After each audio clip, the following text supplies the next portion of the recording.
మగువల మనసు దోచే అద్భుతమైన రంగులు, సరికొత్త డిజైన్లతో మీ సిరిమల్లె చీరలు. నమస్కారం అండి. నా పేరు శివ చౌహాన్, మంగ్లీ గారి బ్రదర్ని. గత 30 రోజులుగా ఏదైతే మా పైన ఆరోపణలు వస్తున్నాయో దాని గురించి మాట్లాడడానికి వచ్చిన ఈరోజు. ప్రతి సంవత్సరం సీతారాముల వారి కళ్యాణం కావచ్చు, ఏదైనా కూడా మేము కట్టించిన ఆంజనేయ స్వామి దేవాలయం ఏదైతే ఉందో దాని పరంగా నేను ఎవ్రీ ఇయర్ 1 మంత్ ముందే వెళ్ళి నేను టెంపుల్స్ విజిట్ చేయడం జరుగుతుంది. నా ఇన్స్టాగ్రామ్ చూసుకుంటే మీరు గత 10 సంవత్సరాలుగా నా ఇన్స్టాగ్రామ్ లిస్టు మొత్తం కూడా దేవాదాయ టెంపుల్స్కి వాటికి మాత్రమే వెళ్తూ ఉంటాను. నేను టెంపుల్స్కి ధనుష్కోటి, రామేశ్వరం అలాంటి టెంపుల్స్కి వెళ్తూ ఉండడం జరుగుతుంది. మీరు కావాల్సింటే చెక్ చేసుకోవచ్చు. అయితే ఈ ఏదైతే నా మీద ఆరోపణలు వస్తున్నాయో, మా అక్క మీద నా మీద ఆరోపణలు వస్తున్నాయో దాని గురించి చెప్పడానికి వచ్చిన. ఈ ఫోటో గురించి చాలామందికి చాలా డౌట్లు రకరకాలుగా వస్తున్నాయి. మా మీద నింద మోపడానికి చాలా కుట్ర పన్నుతున్నారు. అది ఎవరున్నారు దీని వెనకాల ఏంటి అనేది ఇంతవరకు మాకు కూడా అర్థం కాని పరిస్థితిలో ఉన్నాం మేము.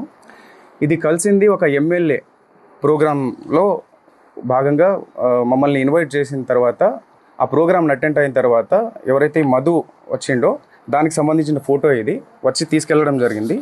దీనికి ముందు మా సిస్టర్ ఎవరైతే మంగ్లీ గారు ఉన్నారో ఆమె పరిచయం ఎలా స్టార్ట్ అయిందో చెప్తా ఈరోజు. ఆమె ఏప్రిల్ ఎండింగ్లో ఒక తబలారస ఒక పబ్ ఏదైతే ఒక పబ్ ఉందో ఆ పబ్లో ప్రోగ్రామ్ చేస్తుండగా ఈ హేమాకాంత్ రెడ్డి సంబంధించిన వాళ్ళు ఎవరైతే మధు రామావత్ అండ్ మన అభిషేక్ అనే పర్సన్స్ ఒక ఇద్దరు వాళ్ళతో పాటు ఉన్న వాళ్ళిద్దరూ వచ్చి అక్కడిని అప్రోచ్ అవ్వడం జరిగింది. సో ఏదైతే తీజ్ ఫెస్టివల్ కోసం అని చెప్పేసి అప్రోచ్ అయ్యారు మాకు. నేను ఆ ప్రోగ్రామ్కి అటెండ్ అవ్వలేదు, మా అక్కకు మాత్రమే అప్రోచ్ అయ్యారు వీళ్ళు. సో తీజ్ ఫెస్టివల్ కోసం అని చెప్పేసి వాళ్ళు రావడంతో మా అక్కని అడగడంతో నా నంబర్ ఇవ్వడం జరిగింది ఆమె. మా బ్రదర్ ఏదైనా కూడా మా బ్రదరే హ్యాండిల్ చేస్తాడు, మా బ్రదరే దీని గురించి మొత్తం మాట్లాడతాడు, ప్రోగ్రామ్స్ గురించి మొత్తం మా బ్రదర్కి కాంటాక్ట్ అవ్వండి అన్న విషయంలో నా నంబర్ ఇవ్వడం జరిగింది. నెక్స్ట్ 1-2 డేస్ తర్వాత కాల్ చేసి, అన్న ఇది పరిస్థితి, అక్క దగ్గర నంబర్ తీసుకున్నామని చెప్పేసి వీళ్ళు నన్ను కాల్ చేసి ఇట్లా అడిగారు. తీజ్ ఫెస్టివల్ ఉందన్న, మంత్స్ ఉంది కదా, దానికి ఇంకా టైం ఉంది, ఆ టైం తర్వాత అప్పుడు చూద్దాంలేండి, కొన్ని ఇంపార్టెంట్ కాల్స్ వస్తుంటాయి, మీటింగ్స్ ఉంటాయి, సో వాటికి వెళ్ళాల్సి వస్తుంది అని చెప్పేసి నేను చెప్పడం జరిగింది. సో దాని తర్వాత ఈ ప్రోగ్రామ్ రావడంతో ఆ ఎమ్మెల్యే ప్రోగ్రామ్ అయిపోయిన తర్వాత, అన్న ఈ ఎమ్మెల్యే ప్రోగ్రాము మా ఈవెంట్ మా విలేజ్ పక్కనే ఉంటుంది, సో ఆ విలేజ్ పక్కనే మా విలేజ్ ఉంది కాబట్టి ఏదైతే ఆ ప్రోగ్రామ్ తర్వాత ఈయన వచ్చి మా దగ్గరకు వచ్చి, మా విలేజ్ పక్కనే ఉంటుందన్న, వచ్చి మా దగ్గర భోంచేసి వెళ్ళండి ప్లీజ్, దయచేసి రావాల్సిందిగా కోరుతున్నామని చెప్పేసి, అక్క అంటే మాకు చాలా అభిమానము, ఇష్టము, మా విలేజ్కి వస్తే బాగుంటుందని చెప్పేసి సో పిలిచి మమ్మల్ని ఇన్వైట్ చేసి వెళ్ళడం జరిగింది. ఎందుకు వెళ్ళామంటే ఆ టైంలో చాలా ఓవర్ టైం అయిపోయింది, 12 o'clock అయిపోయింది. ఆ 12 o'clock తర్వాత ఈయన వచ్చి నేను డిన్నర్ అరేంజ్ చేసిన రండి అని చెప్పేసి పిలవడంతో, మా కమ్యూనిటీ కదా అని చెప్పేసి ఆ ఉద్దేశంతో ప్రోగ్రామ్స్ ఉన్నాయని చెప్పి మమ్మల్ని పిలవడంతో మేము వెళ్ళడం జరిగింది.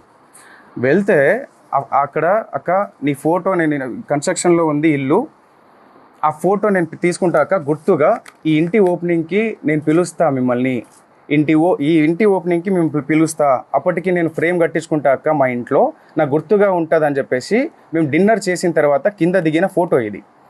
మా టీం ఏదైతే ఉందో ఆ టీంతో సహా ఒక 15 members వరకు వెళ్ళినాం మేము. ఓకే, సో దీని తర్వాత ఇది అక్కడిది ఫోటో. ఈ ఈవెంట్ ఏదైతే జరిగిందో, ఈ వెంచర్ ఓపెనింగ్, ఇది వెంచర్ మేము రియల్ ఎస్టేట్ వెంచర్ ఇది చేస్తామని చెప్పేసి చేసిరు. దీని గురించి మాట్లాడాలి ఈరోజు. నేను ఈ వెంచర్ ఆఫీస్కి ఓపెనింగ్కి ఎందుకు వెళ్ళడం జరిగిందంటే, నాకు కాల్ చేయడం జరిగింది, అన్న అక్కకి మేము ఇన్వైట్ చేద్దాం అనుకుంటున్నాము, మేము ఈ రియల్ ఎస్టేట్ ఆఫీస్ ఓపెనింగ్కి అక్కకి ఇన్వైట్ చేద్దాం అనుకుంటున్నాము, సో అక్క రావాలన్నా అని చెప్పేసి నన్ను పిలిచిరు, అంటే నాకు అప్రోచ్ అయ్యారు. లేదన్నా ఈ వెంచర్ ఓపెన్లకి అక్క రాదు, ఎక్కడ కూడా మీరు చూసిండొచ్చు, ఎక్కడ కూడా అక్క ఈ వెంచర్ ఓపెనింగ్లకి దీనికి వెళ్ళదు అని చెప్పేసి అంటే, లేదన్నా కంపల్సరీ రావాలి, ఎట్లన్నా రావాలన్నా అంటే, లేదు అని చెప్పేసి అక్కని కూడా అప్రోచ్ అయ్యారు, అక్క మీరు కంపల్సరీ రావాలక్క దీనికి అని చెప్పేసి. సో అక్క నేను ఇలాంటి వాటికి రాండ్రా, ఏమన్నా కూడా సరేలే తర్వాత మాట్లాడదాంలే అని చెప్పేసి లైట్ తీసుకుంది.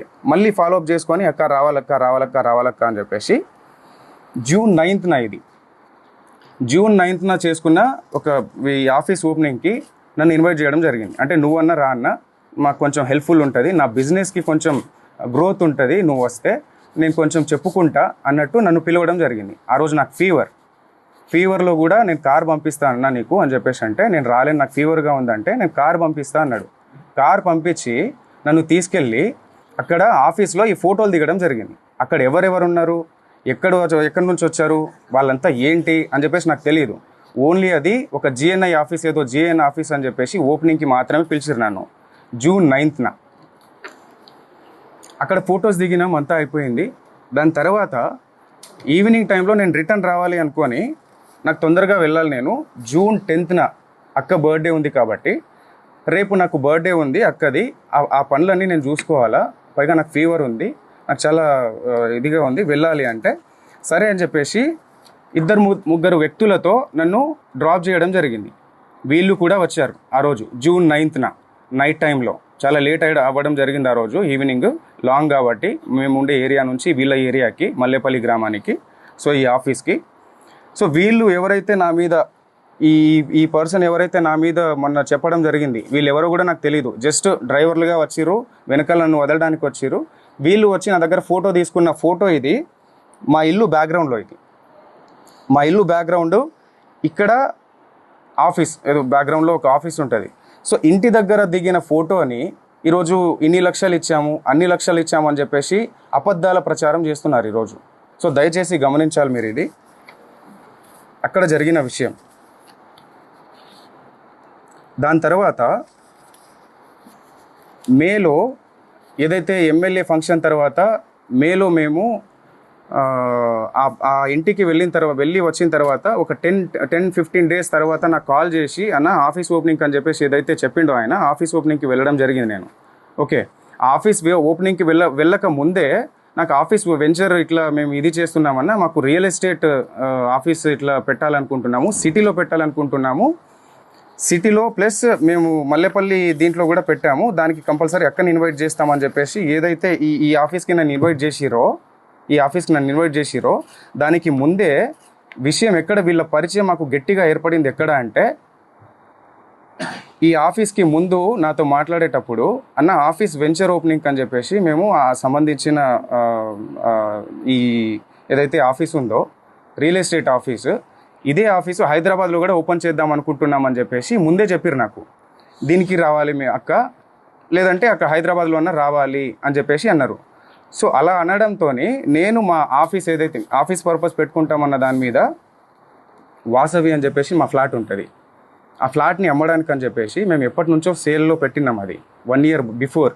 సో వీళ్ళు ఏంటి ఆఫీస్ పర్పస్ మాకు కావాలి అని చెప్పేసి వెతుకుతున్నారు కదా అన్న ఉద్దేశంతో మేము ఒకసారి ఫ్లాట్ చూడండి, మీకు నచ్చితే తీసుకోండి అని చెప్పడం జరిగింది. ఓకే, సో దాని తర్వాత చూస్తామన్నా అని చెప్పేసి వచ్చి విజిట్ చేసిన తర్వాత మే 25th 26th, మే 25th వీళ్ళు ఎమ్మెల్యే పార్టీ తర్వాత వీళ్ళు వచ్చి నన్ను అప్రోచ్ అయ్యి ఇది అన్న పరిస్థితి అని చెప్పేసి మాట్లాడడం జరిగింది. ఫ్లాట్ చూపించిన తర్వాత చూసుకున్న తర్వాత మాకు నచ్చిందన్న తీసుకుంటామని చెప్పేసి ఆ రోజు మే 25th కావచ్చు, 6th కావచ్చు, డేట్ ప్రాపర్గా తెలియదు నాకు. సో ఆ టైంలో వీళ్ళు వచ్చి మీ ఫ్లాట్ తీసుకుంటామని చెప్పేసి సమ్ అమౌంట్ అడ్వాన్స్గా మాకు పంపించడం జరిగింది. అక్కడ జరిగిన ఏదైతే అటాచ్మెంట్ మా ఫ్లాట్ సేల్ చేయాలని చెప్పేసి మేము అనుకున్న దాని తర్వాతనే ఈ అటాచ్మెంట్ నాకు మధుకి ఏర్పడింది. అక్కకి ఎలాంటి సంబంధం లేదు, అక్క ఫోటో ఒకటి మాత్రమే ఉంటుంది, అది కూడా ఇక్కడ బర్త్డే ఫంక్షన్లో కూడా కలవలేదు, తర్వాత ఏదో. ఓకే, సో ఆ వాసవి ఏదైతే ఉందో ఆ వాసవిలో ఉన్న అగ్రిమెంట్ పరంగా మాత్రమే మాకు పరిచయం, అంతవరకు మాత్రమే వీళ్ళు. జూన్ 9th వాళ్ళ ఆఫీస్కి వెళ్ళి రిటర్న్ అయిన తర్వాత జూన్ 10th నేను కూడా వస్తా అన్నా అంటే సర్లే అన్న చూద్దాంలే అని చెప్పేసి చెప్పడం జరిగింది. జూన్ 10th ఏదైతే బర్త్డే పార్టీలో వాళ్ళు కనిపించారో ఆ విజువల్స్ అది కూడా 12 o'clock వచ్చిరు వాళ్ళు. 12 o'clock వచ్చిన తర్వాత ఎస్ఓటీ ఎవరైతే వచ్చారో దాని తర్వాత వాళ్ళు వెళ్ళిపోయారు, కలవలేదు, ఫోటోలు కూడా తీసుకోలేదు ఆ రోజు అయితే. దాని తర్వాత హేమకాంత్ రెడ్డి గురించి చెప్పాలి నేను. శివ కూడా తెలియదు అక్కడ పోయింది, సస్పెన్స్ లో పోతున్నారని చెప్పేసి అనమాట. తర్వాత డబ్బులు ఎందుకు ఇచ్చారు ఫస్ట్? ఆ కేసులలో ఆ ఎఫ్ఐఆర్ ఫైల్ అయిన దాంట్లో మా పేర్లు ఒక్కటి నా పేరు కావచ్చు, మా అక్క పేరు కావచ్చు, ఎక్కడ కూడా మా పేర్లు లేవు. మేము ఎక్కడ తప్పు చేసినట్టు మీరు ఎక్కడైనా నిరూపించండి. మేము కంపల్సరీగా ఎక్కడైనా రావడానికి సిద్ధంగా ఉన్నాం. బాధితుల పక్షాన మేము నిలబడడానికి సిద్ధంగా ఉన్నాము. కంపల్సరీగా ఇదైతే గట్టిగా చెప్తా. ఆ ఆంజనేయ స్వామి మీద ఒట్టేసి చెప్తున్నా. మా బంజారా కుల దైవమైనటువంటి సేవాలాల్ సాక్షిగా చెప్తున్నా. తుల్జా భవాని మా అమ్మవారు, తుల్జా భవాని అమ్మవారి పైన అమ్మవారి పైన ఒట్టేసి చెప్తున్నా. మాకు ఈ మైక్రో ఫైనాన్స్ స్కామ్కి ఎటువంటి సంబంధం లేదు. దయచేసి గమనించగలరని చెప్పేసి కోరుకుంటున్నా. అండ్ ఇంకో విషయం ఏంటంటే, బండి శివ అనే వ్యక్తి వేరు, శివ చౌహాన్ అనే వ్యక్తి వేరు. శివ చౌహాన్ నేను. ఈ బండి శివ అనే పేరుని తీసుకొచ్చి శివ చౌహాన్ అని చెప్పేసి మొత్తం ఈ ట్రోల్స్ ఎందుకు జరుగుతున్నాయో మాకు అర్థం కావట్లేదు. ప్రతి వీడియో పోయినా మా అక్క ఫోటో పెట్టి ఇది చేస్తున్నారు. ప్రధాన నిందితున్న నేనని చెప్పేసి వచ్చిన ఆరోపణ ఏదైతే ఉందో ఈరోజు మంగ్లీ పైన అటాక్గా మారిపోయింది. దీని వెనకాల ఎవరున్నారు ఏంటి అని చెప్పేసి వాస్తవాలు ముందు అది తెలియాల్సిన విషయం. అది డిపార్ట్మెంట్ ముందు పెడుతుంది. ప్రతి ఒక్కరిని శిక్షించాలి, బాధితులకి న్యాయం జరగాలని చెప్పేసి కోరుకుంటున్నాను. 14 ఏళ్ళుగా ఒక్కొక్క మెట్టు ధర్మంగా, ఒక్కొక్క మెట్టు ప్రతి పాట ఒక శక్తిలాగా వచ్చే ఒక పాటని ఆమె ముందుకు తీసుకొస్తూ జనాల్ని అంత ఇదిగా తీసుకొస్తూ అంత ధర్మంగా ప్రతిదీ అంత ముందుకు తీసుకొస్తున్నప్పుడు అలాంటి ఒక్కొక్క మెట్టు పవిత్రంగా ఎక్కిన మెట్టుని బదనం చేయడానికి వీళ్ళు ప్రయత్నిస్తున్నారంటే ఎందుకు ఆరోగ్యంగా మాట్లాడదండి? నా ఏ తప్పు లేదు, నా తప్పు లేదని చెప్పేసి ఎందుకు చెప్పకుండా ఉంటుంది? ఆమె సైలెంట్గా ఎందుకు ఉండాలి? మీరు అడిగిన ఏదైతే అవి డబ్బులు ఏవైతే అడిగారో అని చెప్పేసి నాకు ఇట్లా అని చెప్పేసి ఎందుకు మేము ఏదైనా లీగల్గా వెళ్తున్నాం. ఇంతవరకు రాకుండా ఉండడానికి కారణం కూడా అదే. ఈరోజు మమ్మల్ని బదనం చేయాలన్న ఆ ఉద్దేశంతోనే మీరు ఇంత కుట్ర పన్నుతున్నారే. మీ వెనకాల ఎవరున్నారు? అవన్నీ జరగాల్సిన రీతిలో జరుగుతుంది. ఇవన్నీ మొత్తం క్లీన్ చీట్ వచ్చిన తర్వాత డిపార్ట్మెంట్ పరంగా మేము ఎలా లీగల్గా ఎవరి మీద చర్యలు తీసుకోవాలనేది కూడా తప్పకుండా తీసుకుంటాం. దీంట్లో ఎవరిని వదిలేదైతే లేదు. సో ఇది. అండ్ మీరు ఏదైనా క్వశ్చన్ వేయాలనుకుంటే కూడా వేయచ్చు, తప్పకుండా నేను సమాధానం ఇస్తారు. ఇది ముందు సో వీళ్ళు మమ్మల్ని ఏప్రిల్లో ఒక పబ్లో అక్కని కలిసి నా నంబర్ తీసుకొని ఇట్లా ప్రోగ్రామ్ ఉంది అన్న, ఇట్లా రావాలి, అక్క రావాలి, ఇట్లా ఉంది, మా దగ్గర డబ్బులు చాలా ఉన్నాయి, సో మేము ఎంత అయినా ఇస్తాము, అక్క మాత్రం కంపల్సరీ రావాలన్న ఉద్దేశంతో పిలిచారు. సరే చూద్దామన్న అన్న ఉద్దేశంతో చెప్పినాను. తర్వాత వెంటనే ఒక 1 మంత్ తర్వాత ఈ మన ఎమ్మెల్యే ప్రోగ్రామ్ జరిగింది. ఆ ఎమ్మెల్యే ప్రోగ్రాంలో వీళ్ళు అన్న పక్కనే ఉంది మా విలేజ్, అక్కడ మిర్యాలగూడ నుంచి పక్కనే మాకు, సో మీరు రావాల్సిందే అన్న కంపల్సరీగా, డిన్నర్ అరేంజ్ చేసిన నేను, అక్కని తీసుకురా అన్న, అది ఇది అని చెప్పేసి వాళ్ళు రిక్వెస్ట్ చేసి, దాని తర్వాత కూడా అక్క ప్లీజ్ అక్క ఒక్కసారి రాక, నాకు కొంచెం హెల్ప్ఫుల్గా ఉంటుంది అక్క, నువ్వు వస్తే నాకు బిజినెస్ కొంచెం నాకు రన్ అవుతుంది అక్క అన్న ఉద్దేశంతో పిలిచారు. సో సర్లే అని చెప్పేసి, ఎలాగో ప్రోగ్రామ్ వీళ్ళు ఇస్తారు కదా అన్న ఉద్దేశంతో దారిలోనే వెళ్తాం. అక్క ఆ దారి నుంచి ఇట్లా ఆ దారిలో వెళ్ళే దారిలోనే మా ఇల్లు ఉంటుంది. సో ఆ ఇల్లు ఏదైతే ఉందో అది కన్స్ట్రక్షన్ లో ఉంది కాబట్టి అది వెళ్ళడం జరిగింది. డిన్నర్ అని చెప్పేసి చెప్పిండు కదా అని మా టీంతో వెళ్ళాం. మా టీంతో వెళ్ళి మేము డిన్నర్ చేసాం. అక్కడ అందరు చేసి కింద వచ్చిన తర్వాత అక్క గుర్తుగా ఉంటుందన్న ఉద్దేశంతో ఒక ఫోటో దిగిరు వాళ్ళు. తర్వాత మేము కలిసిండేది ఇట్లా ఆఫీస్ పర్పస్ అని చెప్పేసి, ఓపెనింగ్ చేసుకోవాలని చెప్పేసి, ఇక్కడ హైదరాబాద్లో కూడా ఒక ఆఫీస్ కావాలి మాకు అని చెప్పేసి చెప్పడంతో, సరే ఫ్లాట్ ఉంది మీరు చూడండి ఒకసారి, మీకు నచ్చితే తీసుకోండి అని చెప్పడం జరిగింది. నేను చూసిరు వాళ్ళు, చూసిన తర్వాత నచ్చిందని చెప్పేసి అగ్రిమెంట్ చేసుకున్నాము. అంతా ఓకే, అంతవరకు ట్రాన్స్ఫర్ చేసిరు. అది అప్పటి నుంచి ఏర్పడిన పరిచయం ఇది. ఆ ఉద్దేశంతోనే నేను కూడా వాళ్ళ ఆఫీస్కి వెళ్ళడం జరిగింది. అక్కని పిలిస్తే లేదు అని చెప్పేసి నేను వెళ్ళడం జరిగింది. నేను రాలేను, కావాలంటే తమ్ముని తీసుకెళ్ళంటే నేను వెళ్ళిన. సో వెళ్ళిన తర్వాత ఈ ఆఫీస్లో ఎవరెవరైతే ఉన్నారో మనకు తెలియని వాళ్ళంతా, సో మధు అనేటోడు పిలిచిండు కాబట్టి అక్కడ వరకు నేను నార్మల్గా వెళ్ళి ఫోటో దిగేసి వచ్చేసిన. ఆయనే కారు పంపించిండు, ఆయన రిటర్న్ నన్ను డ్రాప్ చేసిండు. నాతో పాటు ఇద్దరు వచ్చిర్రు, ఏవైతే నా మీద ఆరోపణలు చేస్తున్నారో, ఇట్లా ఇచ్చిన డబ్బులు ఇచ్చిన, సమ్ అమౌంట్ ఇచ్చిన, క్యాష్ ఇచ్చిన అని చెప్పేసి, అవన్నీ అవాస్తవాలు. ఏమన్నా ఉంటే బయట పెట్టండి, తప్పకుండా నేను దానికి ఎక్స్ప్లెనేషన్ ఇస్తాను. డిపార్ట్మెంట్ ఉంది, చట్టాలు ఉన్నాయి, తప్పకుండా దానికి ఒక ప్రాసెస్ అనేది ఉంటుంది. ఆ ప్రాసెస్లో అనేది వెళ్దామని చెప్పేసి మేము లీగల్గా వెళ్ళాలని ఇంతవరకు ముందుకు రాలేదు. సో దయచేసి మీరు గమనించగలరని చెప్పేసి అనుకుంటున్నాను. దాని తర్వాత ఏదైతే ఫ్లాట్ సేల్కి అని చెప్పేసి వచ్చిన తర్వాత జస్ట్ 2-3 మంత్స్ మాత్రమే వీళ్ళు మన దగ్గర ఉండడం జరిగింది. ఆ 2-3 మంత్స్లో కావాల్సిన ఆ ప్రూఫ్స్ అన్నీ మన దగ్గర ఉన్నాయి. రెంట్ ఉంటా అని చెప్పేసి ఆ కీస్ ఏదైతే ఉందో రెంట్ ఉంటాం, కావాలంటే రెంట్ డబ్బులు ఇస్తానక్క, కొన్ని మీటింగ్స్ పర్పస్ అని చెప్పేసి మాకు ఉంటుంది, మీటింగ్స్ ఉన్నాయి. ఆ మీటింగ్స్ కొంతమంది వస్తూ ఉంటారు. సో నాకు కీస్ కావాలని చెప్పేసి కీస్ తీసుకోవడం జరిగింది. రెంట్ కూడా ఆయన నాకు రెంట్ పే చేస్తాను అని చెప్పేసి కూడా చెప్పడం జరిగింది. దానికి సంబంధించి అన్ని మాకు ప్రూఫ్స్ ఉన్నాయి. సో తప్పకుండా మేము మా పైన వెరిఫికేషన్ వచ్చినప్పుడు మేము తప్పకుండా దాన్ని ఎక్స్ప్లెనేషన్ ఇచ్చుకుంటాము. సో ఇంకో విషయం ఏంటంటే వీళ్ళు ఎవరైతే ఉన్నారో హేమాకాంత్ రెడ్డి వాళ్ళు ఎవరైతే నా ప్రమేయం లేకుండా మా ఊరికి వచ్చి నన్ను తీసుకెళ్ళి అదంతా ఫ్యాక్టరీ కావచ్చు, ఆ టెంపుల్కి నేను వెళ్ళే టెంపుల్ దారిలో నేను వెళ్తున్నా కదా, ఎలాగో మేము తీసుకెళ్తామని చెప్పేసి ఫ్యాక్టరీ కోసం వచ్చి ఫ్యాక్టరీని చూపించి నేను టెంపుల్ చూసేసినాము. దాని తర్వాత మైనింగ్ ఏదైతే ఉందో ఆ బేతంచెర్లలో మైనింగ్ కూడా చూపించారు వీళ్ళు. సో దాంతో ఫోటో తీసుకున్నారు వాళ్ళు. మా పేర్లు కూడా ఎక్కడ వాడి డబ్బులు తీసుకున్నది కూడా మీరు హేమాకాంత్ రెడ్డి చెప్పినట్టుగా ఎక్కడ కూడా తీసుకున్నట్టు లేదు. అంటే వాళ్ళకి ముందే మేము డబ్బులు ఇచ్చేసినామంటారు. సో వాళ్ళ ముందే డబ్బులు ఇచ్చేసినామన్నప్పుడు మా పేర్లు చెప్పి ఎక్కడ వసూలు చేశారు? ఇవన్నీ అవాస్తవాలు. మా మీద ఏదో కుట్ర జరుగుతుంది, చాలా పెద్ద మొత్తంలో కుట్ర జరుగుతుంది. మా మొత్తం ఏదైతే ఉందో ఈ కుట్ర వెనకాల ఇది వాస్తవాలన్నీ బయట పెట్టాలని చెప్పేసి పోలీస్ శాఖ కోరుతున్నాను. అలాగే ఇది న్యాయం జరగాలి. మేము కూడా ఇందులో బాధితుల కంటే మేము కూడా ఒక బాధితులమే. వాళ్ళు డబ్బులు నష్టపోయారు, మేము పరువు నష్టపోయినాం. ఇది ఎప్పటి నుంచో ఒక 14 సంవత్సరాల నుంచి ఒక్కొక్క మెట్టు వచ్చి ఎంతో కష్టపడి తీసుకొచ్చిన పేరు ఇది. ఆ పేరుని బదనం చేయాలని చెప్పేసి ఈ రోజు ఆరోగ్యంట్ గా మాట్లాడుకుంటే తప్పు చేయనప్పుడు ధర్మంగా నీతి నిజాయితీగా ఉన్నప్పుడు ఎందుకు ఆరోగ్యంట్ గా మాట్లాడదు? నా తప్పు ఏది లేదండి అని చెప్పినా కూడా ఆయన సుబ్బారావు అడ్వకేట్ అనే వ్యక్తి ఇలాగా ముందుకెళ్ళి మీడియాలో ప్రచారం చేయడం ఎంతవరకు కరెక్ట్? ఇది ఎంతవరకు కరెక్ట్?